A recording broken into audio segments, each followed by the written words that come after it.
吃完饭送你上路。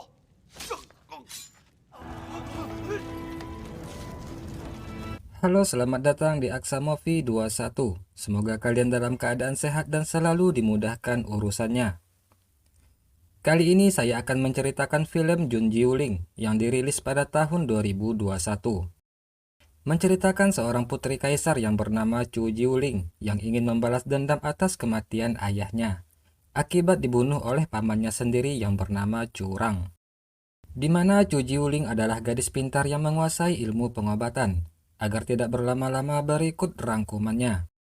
Setelah kematian Kaisar Suzong ayahnya Chu Jiuling, Chu Rang naik tahta menggantikan kakaknya. Dia memaksa Chu Jiuling menikah dengan komandan divisi Wude bernama Lu Yunqi. Di hari pernikahannya itu, Chu Jiuling yang telah mengetahui pembunuh ayahnya adalah Chu Rang hendak menyerangnya.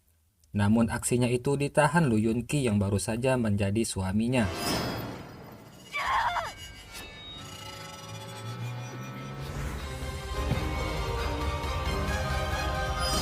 Atas perbuatannya itu, Jiuling ditahan dan akan dijatuhkan hukuman mati. Jun Jinwang yang merupakan guru Jiuling datang bersama putrinya Jun Zenzhen menyelamatkannya dari penjara. Mereka menyelinap dan membunuh penjaga tahanan, lalu membawa Jiuling yang wajahnya telah hancur kabur dari sana. Penjagaan penjara sangat ketat. Untuk mengelabui para petugas, Jun Zenzhen menggantikan Jiuling di dalam tahanan. Dia membakar tempat tersebut yang membuatnya dirinya juga ikut tewas terbakar.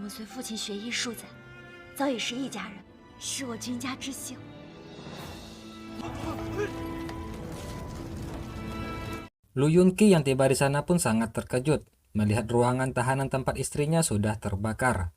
Dia lalu melaporkan kejadian tersebut kepada Kaisar Chu Rang. Kaisar yang mengira Jiuling telah tewas terlihat lega.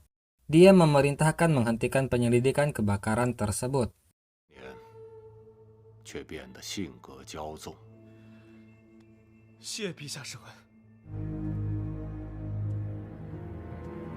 Di tempat lain, Jun Jinwang membawa Jiuling ke tempat persembunyian mengobati lukanya.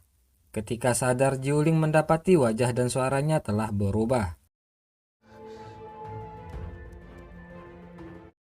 Jun Jinwang datang dan berkata jika dia terpaksa menukar penampilan dan suaranya dengan resep rahasia, di mana sekarang Chu Jiuling sangat mirip dengan Jun Zenzhen. Jiuling lalu menanyakan keberadaan Jun Zenzhen kepada gurunya itu. Jun Jinwang berkata jika Zenzhen telah tewas. Hanya dengan menggantikan dirinya di penjara dan menimbulkan kebakaran, Kaisar baru bisa percaya jika Jiuling benar-benar telah meninggal. Yang membuat Jiuling yang mendengarnya pun terkejut dan sangat bersedih.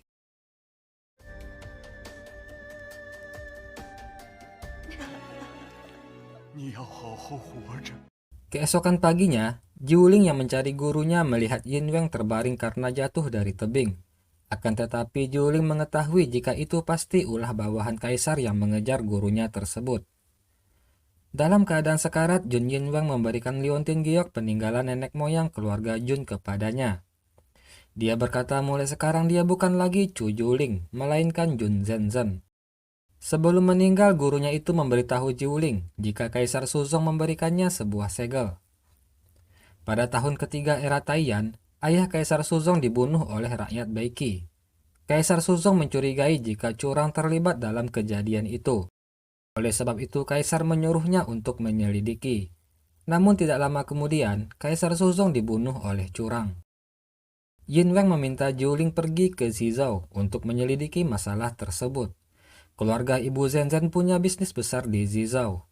Gurunya berkata di penginapan Biyunpo ada seorang gadis bernama Lu Er yang menunggu Jiuling di sana.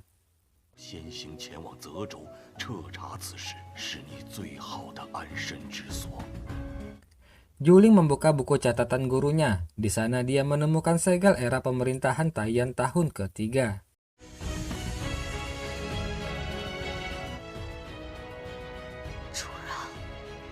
Singkat cerita, Jiuling dan Lu Er tiba di keluarga Fang. Nyonya besar yang bernama Fang Chaoxi meragukan jika dia adalah cucunya. Jiuling lalu memberikan liontin giok pemberian Jun Jinwang sebelumnya. 带他过去吧。谢总是。Lu'er memberikan sertifikat perjanjian nikah kepada Jiuling, yang ternyata itu adalah perjanjian nikah Jun Zhenzhen dengan tuan muda ke-10 dari keluarga Ning yang bernama Yun Zhao, di mana Yun Zhao merupakan pria yang diidam-idamkan oleh para gadis. Jiuling memperlihatkan sertifikat nikah tersebut kepada Fang Chaoxi. Fang Chaoxi terlihat terkejut mengetahui jika Jiuling ada perjanjian nikah dengan keluarga Ning. Dia berkata harusnya sertifikat tersebut diperlihatkan sejak awal, agar tidak terjadi kesalahpahaman seperti sebelumnya. 美玉，做人有信。改日我带你到他家走动走动。 Keesokan harinya, Jin Xiu mendatangi Jiuling sambil marah-marah. Dia berkata gara-gara memikirkan sertifikat nikahnya, neneknya menjadi sakit. Yang ternyata Fang Chaoxi telah mendatangi keluarga Ning untuk perjanjian nikah tersebut. Namun keluarga Ning menolak dan menghinanya. Jiuling mendatangi keluarga Ning. Dia memperlihatkan surat sertifikat nikah itu kepada Nyonya Ning. Nyonya Ning menolak mengakui sertifikat tersebut. Dia berkata jika ayahnya yang membuat surat itu telah meninggal. Dan sebelum meninggal dia tidak memberitahukannya mengenai perjanjian tersebut. Jiuling berkata jika Nyonya Ning tidak mau mengakuinya, maka sertifikat itu akan menjadi surat hutang. Jika Nyonya Ning bersedia membayar, maka sertifikat itu bisa diambilnya kembali. Nyonya Ning menolak persyaratan Jiuling. Dia menghinanya dan berkata jika Jiuling menjadikan hal tersebut sebagai batu lompatan untuk kaya. Nyonya Ning berkata jika sebagian orang dilahirkan dengan takdir menjadi orang rendahan, yang hanya bisa bergantung kepada orang lain. Jiuling pun menjawab, jika sebenarnya posisi resmi keluarga Ning juga dibeli, menghabiskan semua uang dan bergantung kepada Tuan Fusu. Nyonya Ning yang mendengarnya pun terkejut dan malu. Dia tidak menyangka jika Jiuling mengetahui sejarah keluarganya. Jiuling yang melihat Nyonya Ning yang panik lalu berkata jika dia tidak akan menyebarkannya, asalkan Nyonya Ning menebus sertifikat nikah itu seharga 2.000 tael. Nyonya Ning mengejek Jiuling dan lalu menyuruh pelayannya mengambilkan uang 2.000 tael. Tiba-tiba Jiuling berkata jika 2.000 tael itu adalah harga sebelumnya, dan sekarang telah naik menjadi 5.000 tael perak. Nyonya Ning sangat marah dikarenakan Jiuling menaikkan harga sesuka hatinya. Jiuling balik menyindir. Dia bertanya apakah harga tuan muda ke-10 Ning tidak senilai 5.000 tael perak, yang membuat Nyonya Ning semakin emosi. Nyonya Ning yang ingin menjaga nama baik putranya dengan terpaksa memenuhi permintaan Jiuling. Ning Yuyan sangat kesal melihat ibunya menyetujui persyaratan Jiuling. Dia mengambil uang tersebut dari ibunya dan akan melemparkannya kepada Jiuling. Jiuling pun mengancam, jika dia melemparkannya, maka dia harus membayar 5.000 tael perak lagi.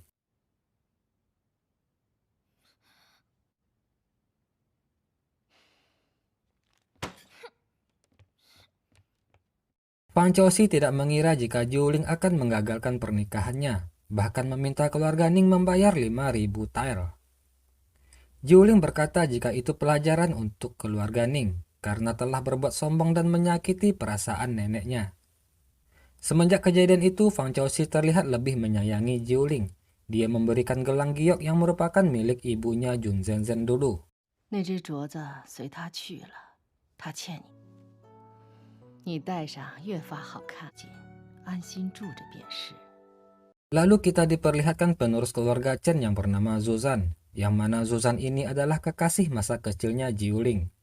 Dia dipanggil ke istana untuk menghadap kaisar dikarenakan telah membuat peta untuk masuk ke ibu kota. Kaisar mencurigai jika Zuzan telah membocorkan rahasia negara kepada musuh. Ibunya sangat khawatir jika Zuzan akan mendapatkan masalah nantinya di istana. Ayahnya berkata jika perjalanannya menemui kaisar sangat berbahaya. Zuzan jangan sampai lengah. Ayahnya menyuruh Zuzan membawa Baotang menemaninya. Zuzan dijemput pasukan divisi Wude. Mereka mampir di sebuah penginapan. Pelayan di sana yang merupakan kenalan Baotang mengalihkan perhatian pasukan Wude.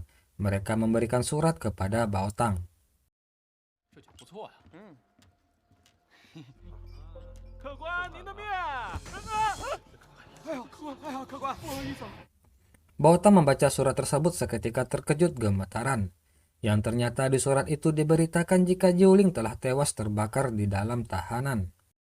Zuzan yang mengetahuinya pun seketika terkejut tidak mempercayainya. Dia sangat bersedih dan berlari keluar.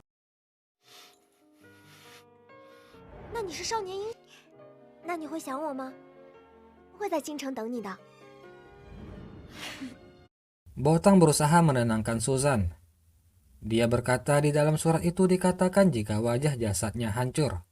Jadi belum bisa dipastikan jika itu adalah Jiuling. Di surat juga dikatakan jika Jun Yinwang muncul di hari Jiuling dikurung. Kemungkinan dia mengetahui kejadian sebenarnya. Sekarang Jun Yinwang tidak diketahui keberadaannya. Namun kabarnya putrinya Jun Zhenzhen berada di kota Zizhou. Mendengar perkataan Baotang, Zuzan lalu mengajaknya pergi ke Zizhou segera. 去真真，去泽州。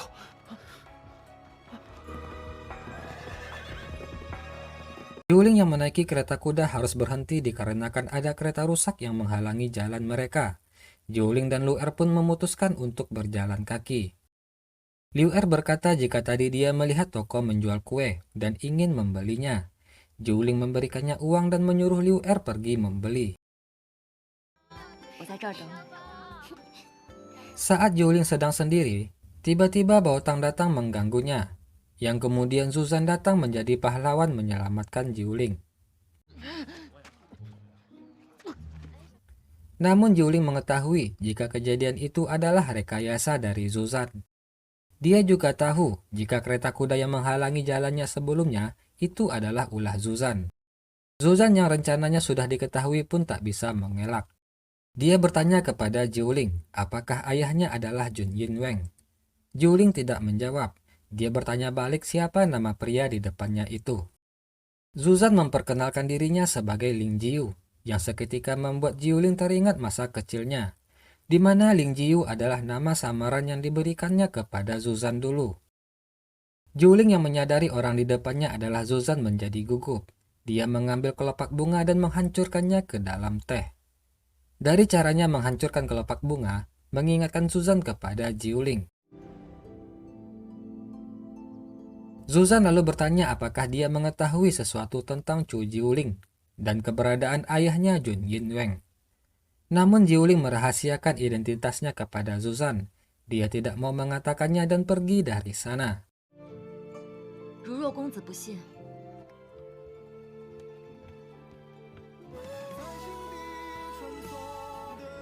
但你要好好活着。 Jiuling berjalan-jalan bersama Liu Er. Tidak sengaja bertemu Fang Chengyu yang merupakan tuan muda satu-satunya di keluarga Fang, di mana dia adalah pemuda penyakitan yang duduk di kursi roda. Fang Chengyu sangat marah melihat kehadiran Jiuling di sana. Dia tidak mengizinkan siapapun selain dirinya berada di tempat tersebut. Dia lalu meminta pelayan Santo membawanya pergi dari sana. Liu Er berkata jika Fang Chengyu sudah 5 tahun menderita penyakit aneh, dan umurnya diprediksi tidak akan lama lagi. Jiuling lalu meminta Liu Er menyelidikinya. 用的药真的卖。好， Liu Er melapor kepada Jiuling jika keluarga Fang sepertinya terkena kutukan pria, di mana semua pria di keluarga tersebut tidak ada yang berumur panjang. Sementara Fang Chengyu sudah menderita penyakit aneh semenjak umur 5 tahun, dan diperkirakan tidak akan hidup hingga umur 16 tahun. 不过3代断子绝孙了。小姑娘家家的，不许胡说。 Jiuling kembali mendatangi Cheng Yu. Dengan tiba-tiba dia mengambil tangan Cheng Yu dan memeriksa nadinya. Jiuling menyadari jika penyakit yang diderita Cheng Yu disebabkan karena keracunan. Jiuling berkata kepada Cheng Yu jika dia bisa mengobatinya. Namun Cheng Yu mengacuhkan perkataan Jiuling. Dia menyuruh Santong membawanya pergi dari sana. 三头，走。 她并非换季， Fang Chaoxi memanggil Jiuling menghadap. Dia menegur Jiuling yang telah mendatangi Cheng Yuan dan melarangnya jangan melakukan hal demikian lagi. Jiuling berkata jika dia bisa menyembuhkan Cheng Yuan. Cheng Yuan bukan sakit akan tetapi keracunan. Obat yang diminum Cheng Yuan selama ini menjadi racun di dalam tubuhnya. Keluarga Fang telah ditipu dengan mitos penyakit aneh, sehingga tanpa sadar mereka telah meracuni Cheng Yuan. Dia belum tahu siapa dalangnya, tapi kemungkinan ada mata-mata di keluarga Fang. 他应该就在房家。 Jiuling lalu minta diperlihatkan resep obat yang selama ini diberikan kepada Cheng Yuan. Nyonya Luosi mengambilkannya dari dalam kotak penyimpanan. Di dalam kotak penyimpanan itu, Jiuling melihat segel era pemerintahan Taiyan tahun ketiga, yang membuatnya sangat terkejut. 真真，祖母怎会有此印鉴图案？ Jiuling dan Liu Er yang ditemani oleh Yu Xiu mampir di sebuah toko perhiasan. Saat mereka akan membeli tusuk rambut, tiba-tiba nona dari keluarga Ning merebut tusuk rambut itu dari tangan Jiuling. Jiuling pun mengalah. Dia mencari perhiasan yang lain. Namun Ning Yuyan mengikutinya dan kembali merebut tusuk rambut yang dipilih Jiuling. 姐，这是何意啊？什么合意啊？ Ning Yuyan lalu berkata, dikarenakan mereka menyukai barang yang sama, maka penawar tertinggilah yang berhak mendapatkannya. Pemilik toko perhiasan sangat senang. Dia berkata harga awal tusuk rambut itu adalah 5 yuan. Ning Yuyan dan Yu Xiu pun saling menawar harga tertinggi. Jiuling menenangkan kakak sepupunya. Dia menawar tusuk konde itu seharga 100 yuan. Ning Yuyan pun terpedaya. Dia menaikkan tawarannya menjadi 150 yuan. Jiuling pun mengalah. Dia tersenyum lalu pergi meninggalkan toko perhiasan tersebut. Ning Yuyan terlihat sangat bahagia telah mengalahkan Jiuling. Tapi temannya berkata harga tusuk rambut itu hanya 5 yuan. Yang artinya Ning Yuyan telah dibodohi Jiuling, sehingga dia membayar 30 kali lipat dari harga 可 seharusnya. 是这个簪子只值5两。 Jiuling pergi ke toko obat menebus resep obat untuk Cheng Yuan. Saat mereka berjalan keluar, tiba-tiba Ning Yuyan kembali mengganggunya. Dia menjatuhkan obat yang dibeli Jiuling lalu menghancurkannya. Dia terlihat kesal karena Jiuling telah membodohinya. Jiuling berkata jika uang 150 yuan sangat berharga bagi Ning Yuyan, seharusnya dia menawarnya lebih tinggi, misalnya 5.000 tael. Seketika orang-orang di sana berkata 5.000 tael sama dengan harga tuan muda keluarga Ning, yang membuat Ning Yuyan seketika marah dan malu. Dia hendak memukul Jiuling namun dilarang teman-temannya dan membawanya pergi dari sana. 怎么了？这姑娘有点意思。 Yunzhou yang adalah tuan muda keluarga Ning pulang dari ibu kota. Ning Yuyan yang melihat kedatangan kakaknya mengadukan perlakuan Jiuling terhadapnya. Dia berkata jika Jiuling sebelumnya datang dan menyuruh mereka menebus sertifikat nikah seharga 5.000 tael. Namun Yunzhou sepertinya lebih dewasa. Dia tidak mau melayaninya agar masalah tersebut tidak semakin besar. 乖， 燕燕，听话。 Nyonya Luosi berkata kepada Fang Chaoxi jika semenjak diobati oleh Jiuling, keadaan Cheng Yuan semakin membaik. Sekarang nafsu makan Cheng Yuan meningkat dari biasanya. Fang Chaoxi yang mendengarnya pun terkejut dan senang. Sebelumnya dia mengira jika Jiuling hanya membangga-banggakan dirinya, tapi ternyata ilmu pengobatannya sangat luar biasa. Di tempat lain, Jiuling bersama dua kakak sepupunya Zhenzhen sedang memeriksa pembukuan keuangan keluarga Fang. Jiuling menemukan ada hal yang janggal dalam pembukuan tersebut. Dia melaporkannya kepada Yu Xiu dan Jin Xiu yang ada di sana.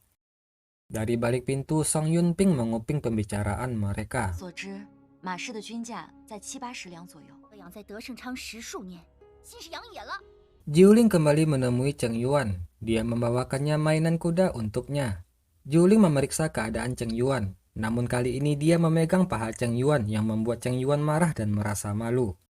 Dia berkata biar bagaimanapun, Jiuling adalah seorang wanita yang tidak pantas melakukan hal tersebut. Jiuling hanya tersenyum lalu pergi dari sana. 你歇歇吧，我晚点过来给你熬药。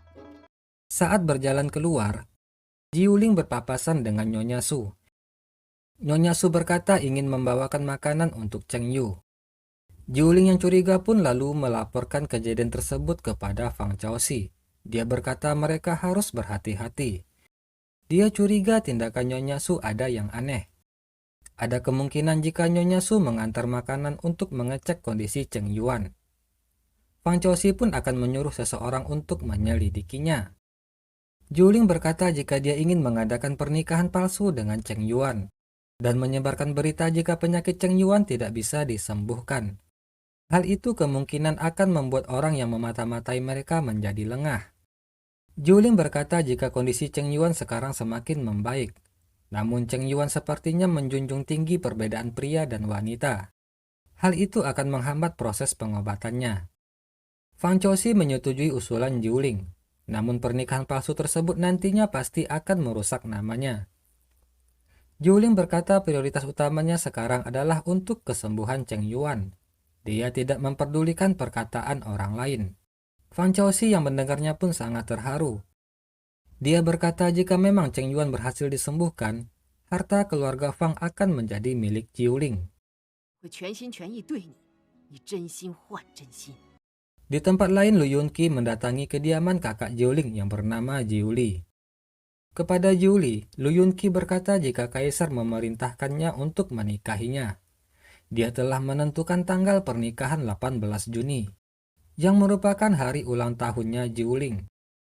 Jiuli tahu jika itu rencana kaisar, tapi dia terpaksa menyetujuinya demi melindungi adik laki-lakinya.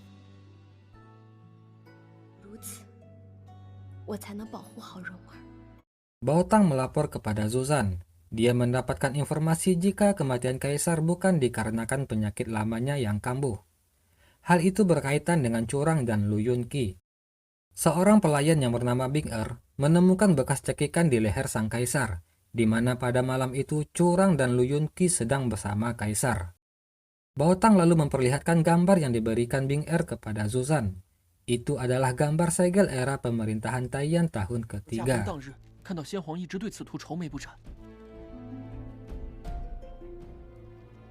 Oke, demikianlah bagian pertama dari cerita Jun Jiuling. Mohon maaf jika terjadi kesalahan dalam penyampaian. Akhir kata saya ucapkan terima kasih. Assalamualaikum warahmatullahi wabarakatuh.